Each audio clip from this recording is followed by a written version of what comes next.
সরকার নামিয়ে দিয়েছেন মানে এই না, তো আপনারা নামান নেই, কিন্তু অন্য সবাই নামিয়েছে, আপনারা সেটা সামনে ছিলেন কেবল ওই সময়ের প্রয়োজনে। ওই সময়টা আপনাদের সামনে নিয়ে এসেছিল, অন্য কোনো কিছু না। প্রিয় দর্শক, আজ আমি কথা বলবো আমাদের এই অন্তর্বর্তীকালীন সরকারের সবচেয়ে গুরুত্বপূর্ণ এবং প্রভাবশালী উপদেষ্টাদের একজন জনাব মাহফুজ আলম এবং তার কিছু কর্মকাণ্ড নিয়ে। উপদেষ্টার মতো পদে থেকে এ ধরনের কর্মকাণ্ড করাটা শোভন কিনা, এটা নিয়ে আমার বিভিন্ন সময় সন্দেহ হয়েছে এবং সেগুলো আমি গোপন রাখিনি, আমি সেগুলি প্রকাশ্যেই বলেছি, আপনাদের সঙ্গে শেয়ার করেছি। আমার কাছে মনে হয়েছে এই কাজগুলি উনি ঠিক করছেন না, অন্ততপক্ষে এই পদে থেকে তো নয়ই। তার সর্বশেষ যে নমুনা দেখতে পেলাম আমরা বিজয় দিবস উপলক্ষে, বিজয় দিবসের রাতে উনি একটা লম্বা স্ট্যাটাস দিয়েছেন ওনার ভেরিফাইড ফেসবুকে, এবং সেই স্ট্যাটাসটা দিয়ে 2 ঘন্টার মাথায় উনি আবার সেটাকে তুলেও নিয়েছেন। এখন আপনি হয়তো বলবেন যে যে ফেসবুক স্ট্যাটাস উনি তুলে নিয়েছেন সেটা নিয়ে আমি আলোচনা করছি কেন? হ্যাঁ, আলোচনা আমি করছি। দেখুন, যে ফেসবুক স্ট্যাটাস উনি তুলে নিয়েছেন সেটা আমার কাছে তাহলে এলো কী করে? এসেছে এই কারণে যে এটা নিয়ে এরই মধ্যে চারিদিকে তোলপাড় পড়ে গেছে, কেবল দেশে নয় বিদেশেও পড়ে গেছে। আমার বিদেশ থেকে বেশ কয়েকজন বন্ধু আমাকে সেই স্ট্যাটাসটার স্ক্রিনশট পাঠিয়েছে এবং বলেছে, ওনাদের বক্তব্যটা এরকম যে এই লোকটা কি উন্মাদ, এই ধরনের একটা লোক কী করে সরকারের সঙ্গে থাকে, সরকারের নীতি নির্ধারণী পর্যায়ে এই ধরনের একটা লোক কী করে থাকে, এই প্রশ্নটা ওনারা করেছেন। কেন তারা এই ধরনের কথা বললেন আমি আপনাদেরকে একটু একটু দেখাতে চাই। বেশ বড় স্ট্যাটাস, সেই স্ট্যাটাসে উনি যেটা বলতে চেয়েছেন মূলত সেই কথাটা হলো যে উনি একটা অখণ্ড বাংলার স্বপ্ন দেখছেন। এটা উনি দেখছেন না, উনি বলছেন যে এটাই আসলে বাংলা ছিল, এটাই ছিল, কিন্তু নানা রকম রাজনীতির কারণে, ভারতের রাজনীতি, পাকিস্তানের রাজনীতি, ব্রিটিশ রাজনীতির কারণে সেটা ভেঙে গেছে এবং সেটা এক সমান হয়নি, একরকম হয়নি, প্রত্যাশার মতো হয়নি, এবং না হওয়ার কারণে আজকে বাংলাটা এরকম খণ্ড বিখণ্ড। এটাকে উনি কি বলেছেন ওনার ভাষায়, বরং আমি আপনাদের টুকটাক একটু একটু করে পড়ে শোনাই। এবং সেই স্ট্যাটাসে যে স্ক্রিনশটগুলো এখন তো মানুষের হাতে হাতে ঘুরছে, সেই স্ক্রিনশট আমার কাছে এসেছে, আমি সেখান থেকে কিছু দেখাচ্ছি আপনাদেরকে। উনি যে জায়গাগুলো লিখেছেন সেটা হলো যে বিজয় এসেছে, বিজয় আসছে আমাদের, তবে সামগ্রিক নয় মুক্তি, সামগ্রিক নয়, মুক্তি এখনও বহুত দূর, মানে উনি বহুত দূরের মুক্তিটা দিকে যেতে চাচ্ছেন। আচ্ছা, উনি কী লিখেছেন শুনেন। হিমালয় থেকে বঙ্গোপসাগর পর্যন্ত এ অঞ্চলে সভ্যতা ও সংস্কৃতির যে গড়ন তা আদতে উত্তর ভারতের চাইতে আলাদা। মুসলিম হিন্দু নির্বিশেষে যে সে সভ্যতা ও সংস্কৃতির পূর্ণ বিকাশ ও হিমালয় থেকে বঙ্গোপসাগর পর্যন্ত জনপদ পুনরুদ্ধার ব্যতীত পোকায় খাওয়া পূর্ব পাকিস্তান হয়ে বাংলাদেশ দিয়ে আমরা মুক্তিকে ছুঁতে পারবো না। তার মানে হলো যে হিমালয় থেকে বঙ্গোপসাগর পর্যন্ত যে জনপদটা আছে এই জনপদটাকে পুনরুদ্ধার করতে হবে, করে একটা দেশ বানাতে হবে। এর সঙ্গে উনি সেই মানে কল্পিত যে একটা ম্যাপ ওটা উনি দিয়েছেন, ওটা অবশ্য ওনার ম্যাপ না, এটা পাকিস্তান আন্দোলনের সময় যখন পাকিস্তান আন্দোলন হচ্ছিল, পাকিস্তান ভারত যখন আন্দোলন 47-এর ঘটনা 1947-এর দিকে, তখন কিন্তু এই ম্যাপটা আমাদের এই দেশে অনেকে দিয়েছে, মৌলানা ভাসানী, যোগেন মণ্ডল, আবুল হাসিম, সোহরাওয়ার্দী এবং বঙ্গবন্ধু শেখ মুজিব, তাজউদ্দিন, এরাও এর সঙ্গে ছিল। তারা এই মানে এইভাবে এই ম্যাপটা বিতরণ করছে সবার মাধ্যমে যে এটাই হবে বাংলাদেশের চেহারা। এবং সেই চেহারার মধ্যে কী আছে আমি আপনাদের ম্যাপটা দেখাচ্ছি, আপনারা ম্যাপটা দেখুন। সেই চেহারার মধ্যে আমাদের আজকের বাংলাদেশ আছে, ওদিক দিয়ে মুর্শিদাবাদ, অত কলিকাতা, এইগুলি জলপাইগুড়ি এগুলো আছে, এবং ইন্ডিয়ার যে 7 সিস্টার বলতে যেটাকে বোঝানো হয়, আসাম, ত্রিপুরা, মেঘালয়, হ্যাঁ, এই পুরো এলাকাটা, মণিপুর, এই পুরো এলাকাটা এর সঙ্গে যুক্ত হয়ে পুরো একটা ম্যাপ। এখন এই ম্যাপ কিন্তু কেবল কল্পনায়, মানে এই ম্যাপের রাজনৈতিক এই চেহারা কখনোই ছিল না। এখন মাহফুজ আলম বলছেন যে এই ম্যাপটা আগে একবার দেওয়া হয়েছিল, সোহরাওয়ার্দী সাহেবরা দিয়েছিলেন, ভাসানী ছিলেন, ওনারা দিয়েছিলেন। সেই ম্যাপটা বলছেন যে এটা যতদিন পর্যন্ত অর্জিত না হবে ততদিন পর্যন্ত নাকি পুরোপুরি মুক্তি আসবে না। তো এই ধরনের কথা আমরা আগেও শুনেছি।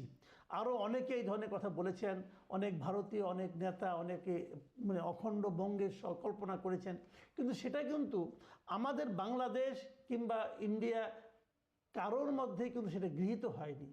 কেউ সেটাকে কিন্তু বাস্তবে রূপ দেওয়ার কথা ভাবেও নি এবং সেটা যথাযথ বলে বলেও নি।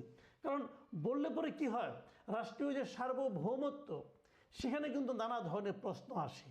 কাজেই সেটা আপনারা কতটা শোভন অথবা এ ধরনের একটা গুরুত্বপূর্ণ পদে থেকে সেটা নিয়ে কিন্তু আলোচনা আছে। আমি আরও এই ওনার স্ট্যাটাস থেকে আরও একটু পড়ি।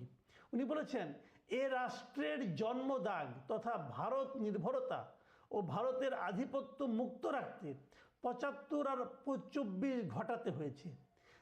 দুই ঘটনার ব্যবধান ৫০ বছর, কিন্তু আদতে কিছুই পরিবর্তন হয়নি।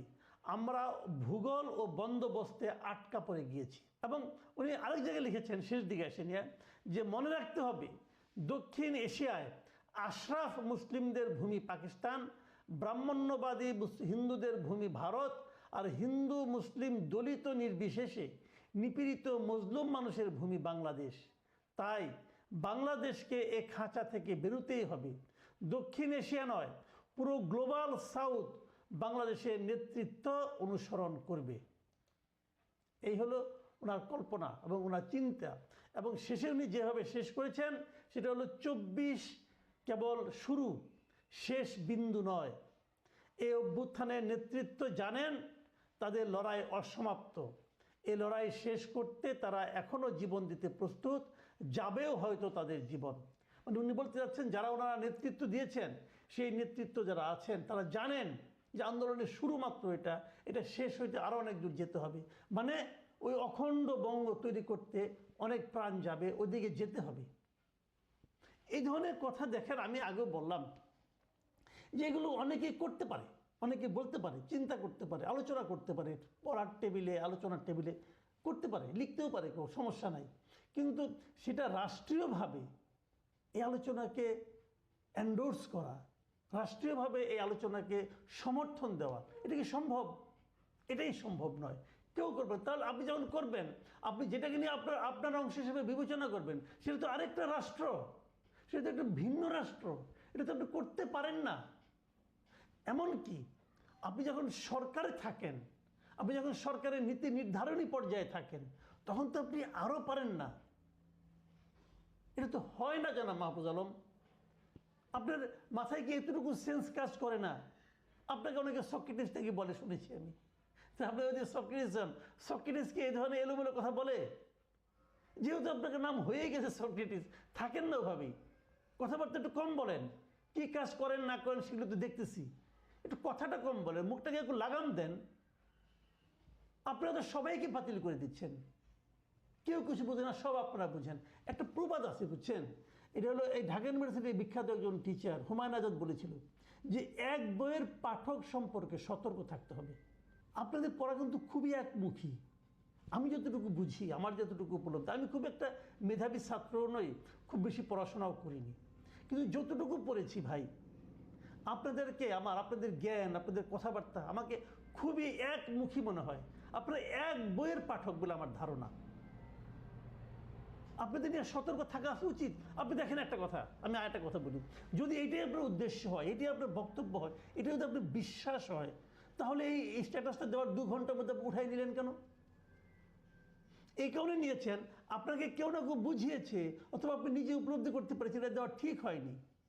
তো ঠিক নাও হতে পারে, এটা উঠে নেওয়াটা আমি খারাপ মনে করি না। হতেও পারে এরকম যে আমি একটা কিছু বললাম, কিছুক্ষণ পরে আমার কাছে মনে হলো না, আমি একটা পাল্টা যুক্তি পেলাম, মনে হলো রাখা ঠিক না, অথবা আমি উঠিয়ে নিলাম, এটা হতে পারে।